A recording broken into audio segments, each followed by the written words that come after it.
Hi everyone and welcome to Talking Threads with me, Jessica Owen. And me, Fiona Haran. Each week we will be bringing you the latest news and developments from across the textile and apparel supply chain to highlight the direction of innovation as well as the key challenges and opportunities facing this ever-evolving industry. Yes, we will feature a wide range of textile talks in the upcoming weeks with various experts, key opinion leaders and industry innovators. And today's programme, which is sponsored by Oerlikon, will be centred on antimicrobial textile treatments. But first, in this week's news, the UK's textile finishing chemical sector and its customers are facing administrative disruption and additional costs now that Britain has exited the European Union's REACH chemical control system as of the 1st of January. The entire EU system has now been transplanted in law onto the British statute book, and a UK REACH system will now apply for chemical manufacturers and importers within Great Britain. Such companies operating within Northern Ireland will remain covered by the EU's REACH system under the special protocol that allows Northern Ireland to remain within the EU single market. Elsewhere, carpet weaving specialist Vanderveel has announced the acquisition of Savio Group, the world leader in the yarn finishing sector. In a statement, Charles Baudin, CEO of Vanderveel, said that it is convinced that the Savio Group will be a valued member of Vanderveel, consisting of several textile machine companies, adding that the joining of their technological capabilities, R&D and industrial operations will allow Vanderveel to grow strongly in the next few years. EFI Reggiani and its partner in Russia, Nissa Distribution, have completed 3 new sales contracts for the supply and installation of industrial solutions for direct-to-fabric and sublimation industrial textile printing. EFI Reggiani now provides its digital solutions to Russian textile producers Dtex Digital Textile Printing, Mertex and Similand. The most recent results of EFI Reggiani's activities with Nissa Distribution and its subsidiary Nissa Stensat are the finalisation of 3 contracts for EFI Reggiani Power and EFI Reggiani Next digital textile printers. Freudenberg Performance Materials has begun using the Eco-Check label to identify sustainable products within its portfolio. The label aims to help customers quickly and clearly identify sustainable products. Freudenberg products bearing the Eco-Check label meet demanding criteria in at least one of 4 categories: saving resources, eco-efficiency for customers, reduced environmental impact at the end of the product's life, or extended durability. Portugal's Tintex Textiles and German textile machinery manufacturer Bruckner Textile Technologies have developed process technology for coating bioelastic knitted fabric. The new line concept is said to have unbeatable benefits with regard to temperature uniformity, the thermal treatment of synthetic fibre blends and other constructive issues. Even very difficult knitted fabric with high elastane content can now be directly coated or functionalised. Until now, such coatings were only possible in an indirect coating process. In other news, Kelheim Fibres, a leading manufacturer of specialty viscose, joins Hologenics, the inventors of Celliant, to create a sustainable, nature-based and functionalised fibre called Celliant Viscose. Celliant Viscose provides all the benefits of being a viscose fibre, but also has the fibre enhancements from Celliant infrared technology. The company says that it is ideally suited for performance wear, luxury loungewear, casual wear, bedding and more. Sustainable performance wear brand Coop has created the world's first t-shirt made from recycled plastic bottles and infused with cinnamon extract as a natural antimicrobial replacement for toxic chemicals and heavy metals. Speaking to WTIN, Coop's co-founder Brian Chang said that the product, which was recently exhibited at CES 2021, reflects the company's goals to promote circularity in the industry. And for those wondering if the t-shirt smells of cinnamon, the answer is no, as during the yarn spinning process, the aromatic molecules evaporate. Lastly, a team of researchers at the National University of Singapore has created a novel film that is effective in evaporating sweat from our skin to keep us cool and comfortable when we exercise.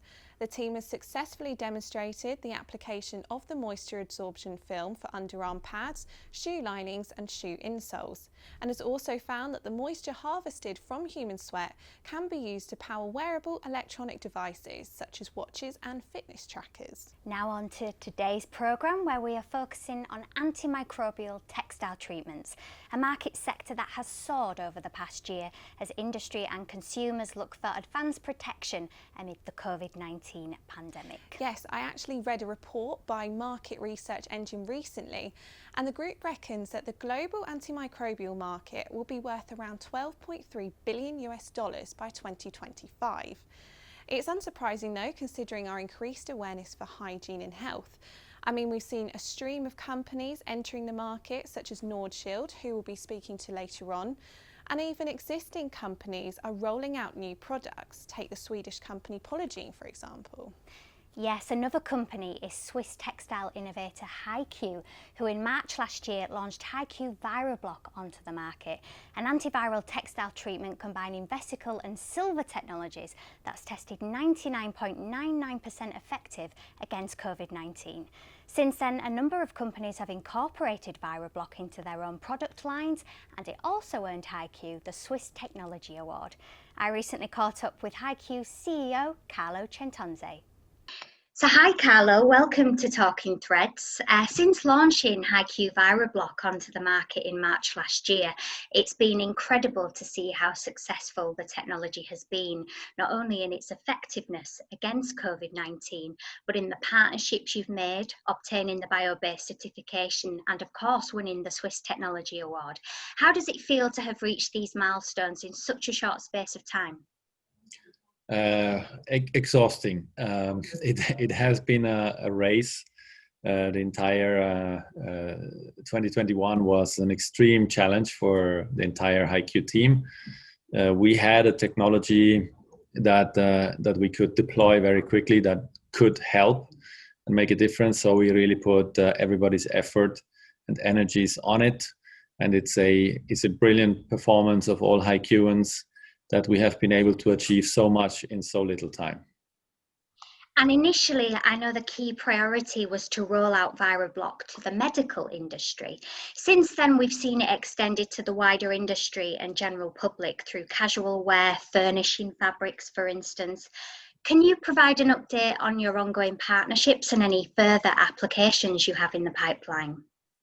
Sure. The medical has been the most demanding sector in the beginning, and we really wanted to help frontline personnel to have safer masks, safer gowns, safer personal protection equipment in this very, very dire situation they are exposed to. So this was our initial focus in the first quarter in 2020, and we have subsequently received a lot of requests from other industry branches, as you mentioned, carpets, mattresses, curtains in the home textile space, but also in the fashion space, apparel like denim, etc., gloves when people go out. So a lot of requests coming our way, and we have been able to support all these brands and thereby also support the industries and the workers that produce these goods to stay in the game, stay operating their mills, keep their people hired, and produce meaningful technology and fashion products or home textile products that can make a difference and enhance the safety profile that we are exposed to. Where are we going with it? We have requests from other fields, yes, in the surface treatment. Again, we are starting with the healthcare industries, hospitals, where we are moving with the Viroblock as a residual disinfectant to have a long-term protection of surfaces. But we're also moving into adjacent fields like schools, like gyms, where people are and where there is risk to contaminate from a surface. There's a big move for HeiQ, where we are going out of our comfort zone, where we are bringing the technology to more users in other forms. And this is going to be the key of 2021. We should also mention that HeiQ was recently listed on the London Stock Exchange. What further objectives do you hope to achieve by taking this step? We're a materials innovation company. We're a pioneer in novel materials. Textiles is one of our fields. Medical is another of our fields, and we want to create more innovation to help billions of people to have more protection, to have more comfort, to enhance the technologies in a sustainable way, so that consumers can have a benefit, and that we can have more sustainable technologies in the textile industry, but also others going forward. The London Stock Exchange is a brilliant platform for us to work with our investors, to fund our ambitions, and to go after these breakthrough innovations that HeiQ is pioneering in its DNA.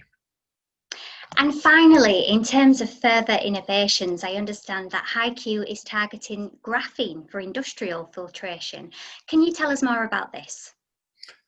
Sure, this is one of our novel materials platforms. It's a highly porous graphene membrane. It's a material that doesn't exist today yet. We have been able to create and make it happen in the research labs.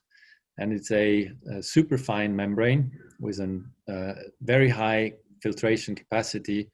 And if you want to think about a few applications to stay in our textile space, we can have a breathable water repellent jacket with 1,000 times higher breathability than what we have today.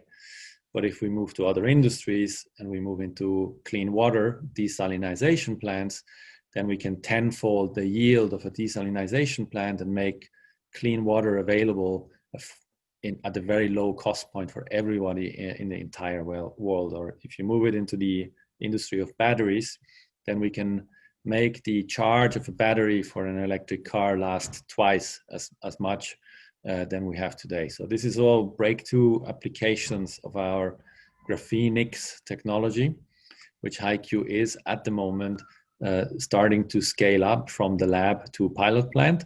So it's a very, very exciting time with still a lot of risk on the technology, but we feel very confident that we can bring this blue chip technology to market over the next years.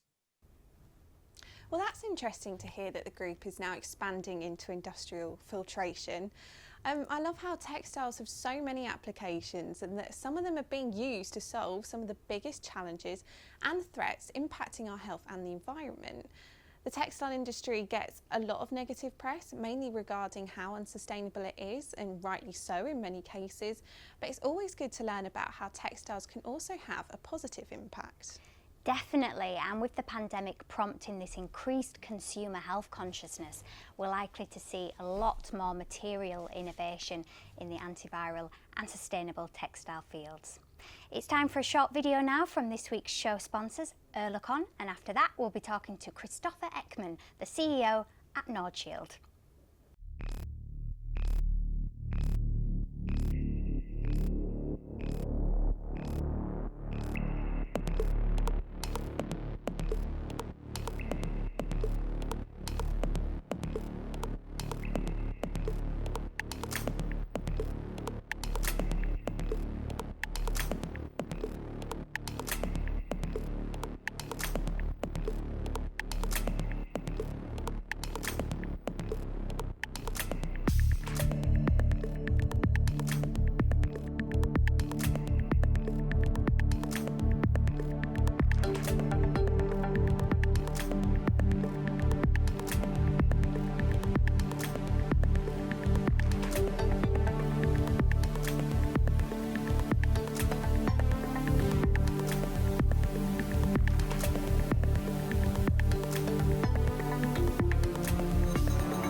Next up, I recently spoke with Kristoffer Ekman, who is a CEO at the Finnish antimicrobial technology company NordShield.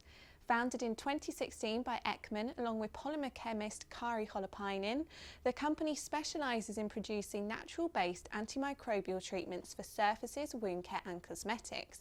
And more recently, thanks to its latest product, NordShield BioLayer, the company has expanded to offer antimicrobial solutions for consumer fibres and textiles. Hello, Kristoffer. Thank you very much for joining me today. So NordShield has just launched a new antimicrobial technology for consumer fibres called NordShield BioLayer. Do you mind just telling me how this technology works and also how it compares to other technologies on the market? Sure, absolutely. First of all, thank you for having us. The NordShield technology is basically what it does is it forms an ultra thin layer on the treated surface, and this layer is it's basically invisible for the eye, and it does not change the touch and feel of the treated fiber either. This is basically how it works, and the layer itself is obviously the antimicrobial protection that you get for it. If you compare NordShield to other existing antimicrobial treatments, I mean, antimicrobial treatments have been around for quite some time, so there's not too much new in that. But the main difference is, I mean, in NordShield, you're looking at a natural-based and physical protective layer. So. And if you look again at currently available solutions, they are mainly moving towards, or you're mainly looking at solutions which are referring to chemical properties. So that's one of the major difference. The other one is that as NordShield is a natural-based product, you don't have the heavy metals, for example, silver, which you otherwise would be looking at in most of the currently available treatments. And what you then also have in the silver treatments is their leaching. So NordShield isn't leaching. In other words, there's nothing that would leach out into nature either. So I think one of our colleagues put it quite nicely. When we spoke about NordShield, he stated that NordShield leaves nothing but goodness behind, and I think that's actually a quite a good recap of it. So yeah, it sounds like a good, slightly safer, more natural solution. So do you imagine that this technology will be applied to everyday clothing then, if it's aimed at consumer fibres? I mean, will clothing sort of have this extra protection, do you think, now moving forward? I think we can clearly see that the interest towards antimicrobial products and treatments has increased tremendously, especially during the pandemic, and so that's definitely going to be part of the future as well, because none of us wants to see another pandemic as we've seen now. So we need to start protecting ourselves against it, because we all know that this was one of the first ones hitting us. It's definitely not going to be the last one. So I think treatments of this category or within this category are definitely going to be used much more in the future. And as we live in a globalized world, it brings a lot of good things with it, but we're also faced with a lot of challenges. And being able to tackle these challenges is it's a bit like it's a puzzle, and I believe that antimicrobial treatments will be one of these pieces in that puzzle in the future as well. Okay. And because obviously this world we're living in at the moment with COVID-19, antimicrobials have sort of surged in our awareness and popularity. So can I assume that business has been pretty good for you guys recently? Business has been really good, and as I said, the pandemic, for better and for worse, has actually created a lot of awareness around this topic. And we have simultaneously, the commercialization of NordShield was done by the end of or during end of 2020. So timing wise, we were quite fortunate from that point of view, if I may use a word like that. So it was definitely a good, from that point of view, it's been really good. Okay, and finally then, what are the company's plans for this year and later years? We have several different paths that we're working on currently, but I guess I would say that the main investment that we're working around today is on what we internally refer to as NordShield 2.0. And that's a version of NordShield which is going to enable us to work around and work towards even a broader perspective of different applications in different segments. And unfortunately, can't tell you much more about that currently, but it's something that none of us has seen ever before. So I'm very enthusiastic about that. And in addition to that initiative, we have a couple of other application areas in the pipeline. One of them being within the agricultural area, which already has shown really good results. So we're tremendously enthusiastic about 2021, and hope to make it a very good year for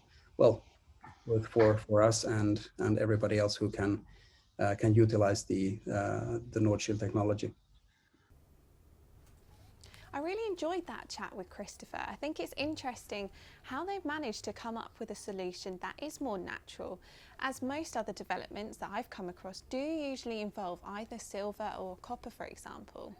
I also want to take a second to note that the company has offered NordShield technology to all European authorities free of charge to help COVID-19 frontline workers. So that's another bit of positivity for you all. Yes, it's great to see another company playing their part to tackle the spread of the virus. And I think we'll see more companies opt for bio-based antimicrobial textile treatments as the industry seeks eco-alternatives to heavy metals. Well, that's all we've got time for in this week's show, but join us at the same time next week when we'll be talking about direct-to-garment textile printing. We have a couple of interesting guests lined up from this area of the industry, so be sure to tune in.